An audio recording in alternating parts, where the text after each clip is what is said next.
Hi, my name is Junwei, and thanks for watching this video. The title of this presentation is Locating Microseismicity from Surface Monitoring Arrays Using Symmetry-Based Degree Search and Hypercenter Inversion. It's a case study. So basically, in this talk, I just want to introduce you a workflow that is characterized by symmetry measurement and hypercenter inversion. The idea is similar to what we've seen in this video for Amazon. We would like to have a processing unit, something like that. When microseismic data flows from the monitoring site, we would like to have a processing unit like this that is continuously checking the data and giving us feedback. The resolution can be high at the post-processing, or the resolution can be low for the pseudo real-time feedback purpose. So in the following, I'll give you the details of the four-step workflow. The first step is to calculate the travel time based on your isotopic or anisotropic reservoir model, and then use the symmetry-based grid search to locate events. And once we located the events, we can plot up the predicted arrival with the waveform and use the cross-correlation method to refine the arrival, and the differences between the predicted arrival and the refined arrival is used to invert the hypocenter or relocate the events in a manner similar to Geiger's method. We apply this workflow to 24 hours of recording of surface seismic data. After the major earthquake that we thought it may be related with oil and gas activities, a few seismometers were deployed just to capture the seismic activities in those regions. And using a moderate processing parameters, not very high resolution, not very low, we managed to locate more earthquakes that are not recorded by the global seismic graphics. And that give us a better idea of the local seismic activities.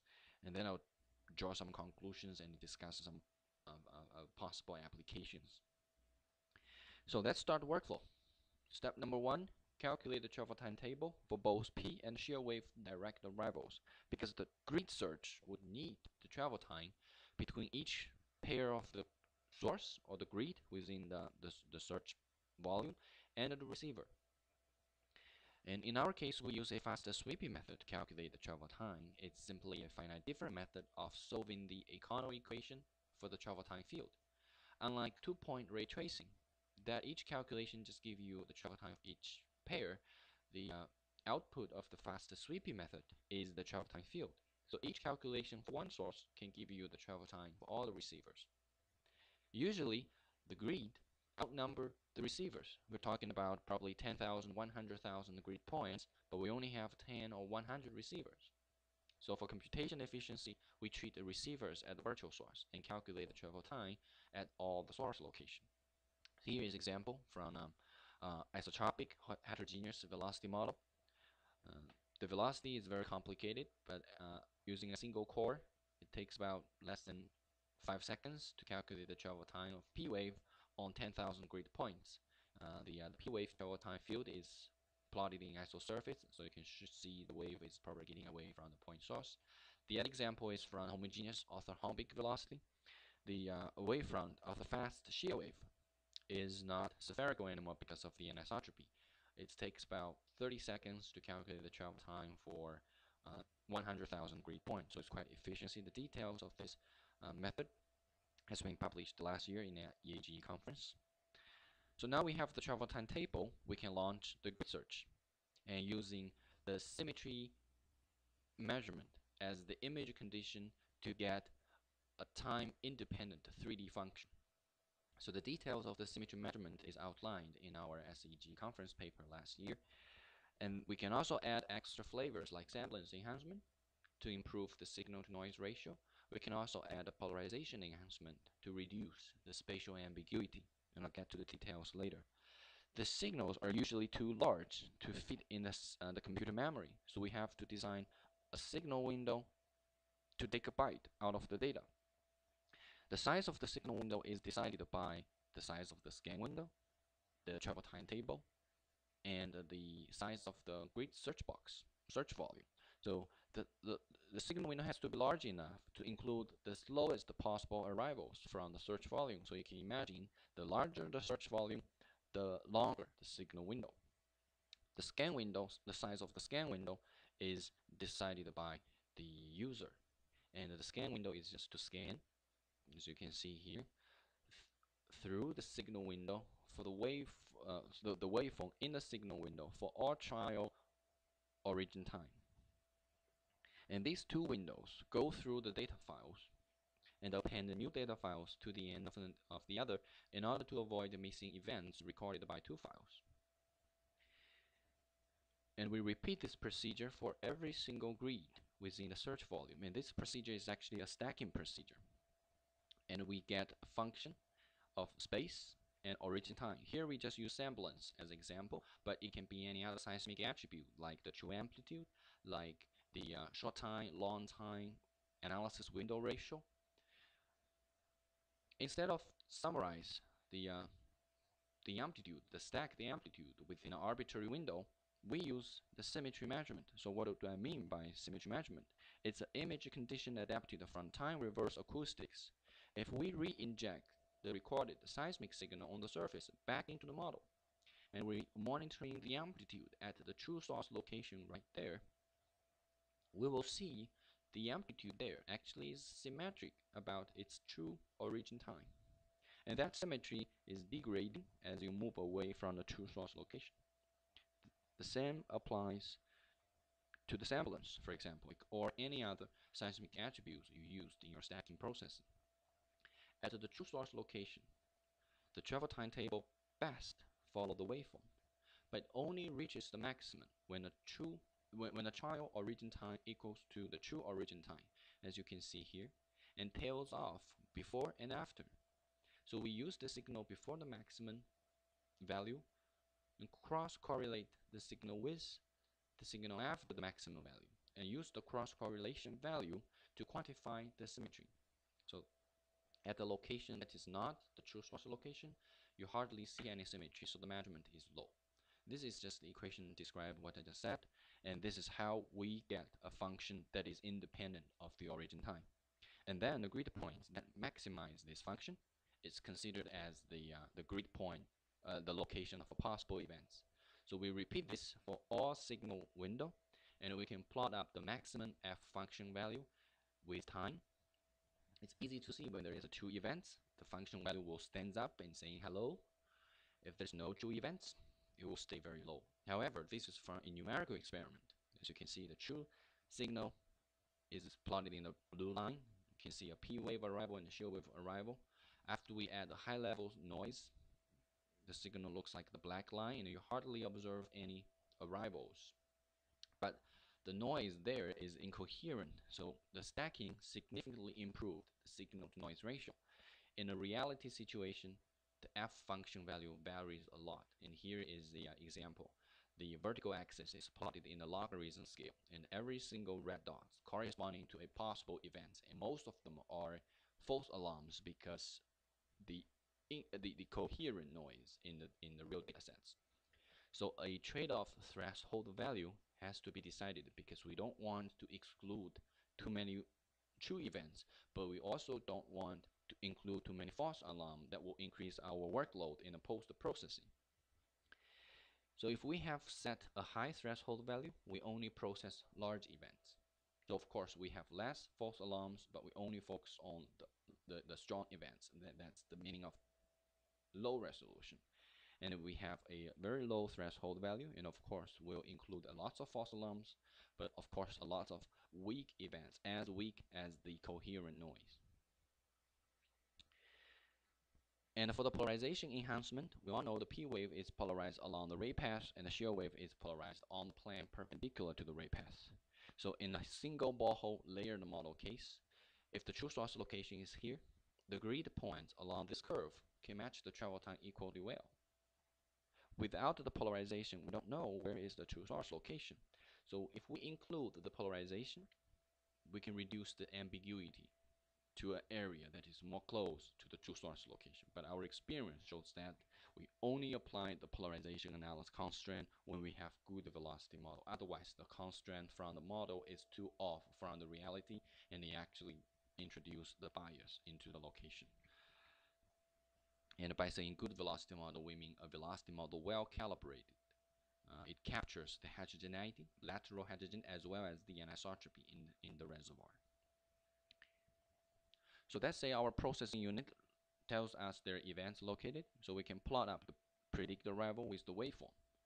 So the blue line is the predicted arrival, and the waveform is in a black and dark density. And this looks like a false alarm because it doesn't match the waveform at all. It only matches a very small part, and that's why it was triggered as events. So we can disregard this event and move on to the next one. The next one looks more reasonable. The predicted arrival more or less follows the waveform, but if we flatten the waveform following the predicted arrival, you can see the mismatch, and because that's the error in the location and the error in the model.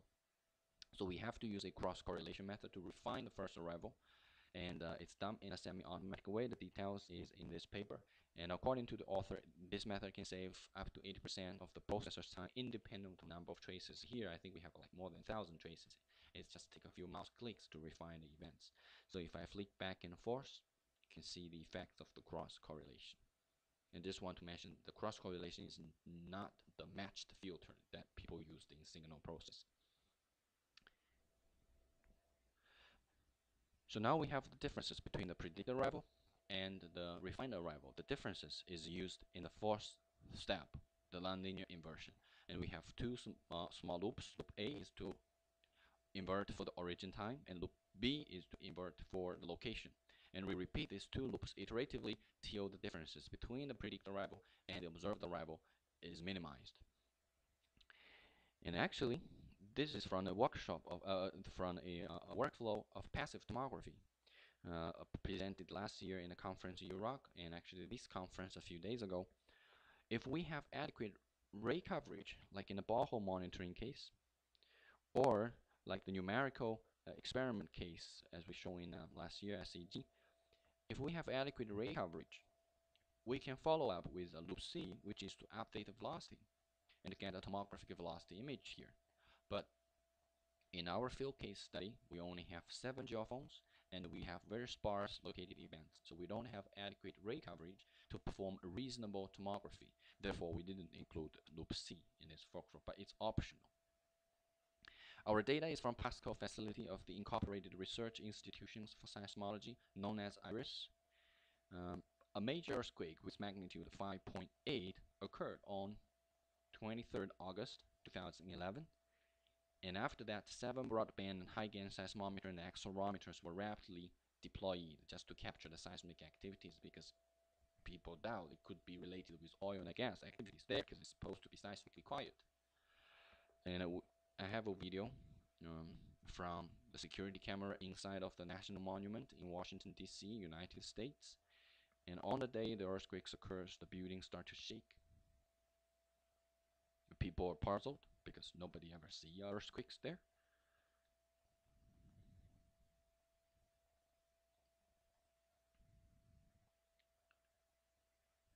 Until it shakes really crazy, people realize, oh, it's not good. They start to escape the building. So as I said, it's supposed to be a quiet. It may be related to the oil and gas activities here. Initially, people thought that way. And because of the rareness, the residents here were caught by surprise, and seismologist has no comprehensive model for it. That's why 7 seismometers were deployed there. It forms a T-shape, and the cataloged earthquake within this for the entire year of 2011 is plotted here. All of them are very shallow. It's about 10 kilometers depth from the surface.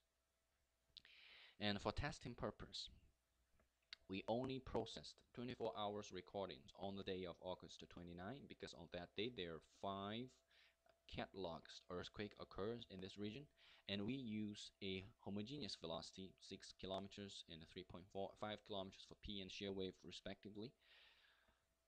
The red box marks the size of the search volume. It's 40 by 40 kilometers wide and 7 kilometers depth because we have no priority information about where earthquakes might occur on that day. And if we want to have a 2 seconds of scan window, the program decided to have a signal window about 16 seconds. And then to speed up the processing, we have to be selective on the data. We only perform the stacking when more than 4 stations have magnitude amplitude beyond this level, and at the same time, the short time analysis and long time analysis window ratio is beyond 2. So with that stacking criteria, signals like this will be processed. Those are weak signals in the data, but they're not recorded by the global network, um, the seismograph network. And events like this, dominated by background noise and maybe some local culture, will be ignored. And the amplitude are supposed to be a semblance enhanced and a polarization enhanced, as we described in workflow, but because we use a simplified homogeneous velocity model, the polarization constraint from the model may be too off from the reality, and that may introduce significant bias. Therefore, we decided to let delta p equals to 1, and we only use semblance enhanced amplitude. And this amplitude is not a true amplitude, it is the short time long time window ratio over the characteristic function of P wave and S wave. The characteristic function of P wave following this paper is calculated using the vertical component, and the shear wave is calculated from the instantaneous eigenvector from the other two components. So the short time long time window over the characteristic function shows here, it shows it's well identified the arrival of P as well as the arrival of shear wave. So that is used as the input for the workflow. Using 48 cores on the CPU cluster, 24 hours of recording was processed within 10 hours. And in total, we detect 176 events. And we group them in 3 categories. There are about 120 events in category 1 because they're called environmental noise and potential seismic signals because only one station has detected that signal. And they're actually more likely to be environmental noise. Events that are detected by more than one station, but not all stations, is called potential seismic signals, and there are 25 events in this group. And only signals that are recorded by all the stations are considered likely seismic signal, and there are 31 events, and those are the events subject to relocating of using our workflow. And we plot the histogram of the 3 groups as function of time. Blue is the environmental noise, red is the signal, and you can consider the yellow or the greenish yellow as the gray zone between signal and noise. And I converted the time from UTC time to the local time here. You can see 2 rises of seismic signal. One is occurred in early morning, August 29, and the other one is in the afternoon, August 29. So this rise is likely because of seismic events, and this rise has less located seismic events, and some of them maybe are affected by the local cultures there. So this information are very useful for us to distinguish if this earthquake is created by oil and gas activity or it's just tectonic activities in those regions. It looks like more like a tectonic activities in this region. So we plotted our located events here, top view and the side view, together with the cataloged earthquake. And there's some offset, and that's because of the grid interval we use, and probably also the model we used here. And looking from the top, it forms an east and north direction. If we check literature, there's a report saying there's a northeast strike system in this region. So that's probably consistent with that. And we can also compare with the catalog data within the whole year. 24 hours of data processing already give us very good information about the seismic activities, and it can locate more events, much more sensitive than the global seismic network. So we have developed a workflow start from events detection or events harvesting to locating and to nonlinear inversion. If we have adequate recoverage, we can follow up with velocity updating. We have validated this technique on numerical experiment in a conference paper last year, and in this talk we have demonstrated its performance on a field recorded surface seismic data, and pseudo real-time feedback is possible using coarse grid because 24 hours data is finished in 10 hours, means 1 hour's data can be processed in 25 minutes, and that's pseudo real-time feedback. The coarse grid effect will be reduced, and the spatial resolution can be increased by a subsequent hypercenter parameter inversion, and the classification of the triggered events into subgroups will give us a better idea of local seismic activities. It can give us better ideas, if it's oil gas activity related or if the tectonic activities related. The other applications in this short discussion can be reservoir monitoring on the surface or near surface or the borehole. It can be applied straightforward to hydraulic fracturing monitoring. It can be induced earthquake monitoring, to distinguish if it's oil gas activities or it's the tectonic activities. And if you have some data sets sit in the corner of the office, this workflow can help you reprocess that events with the interface with a processor, so you can actually detect more and events and more reliable events.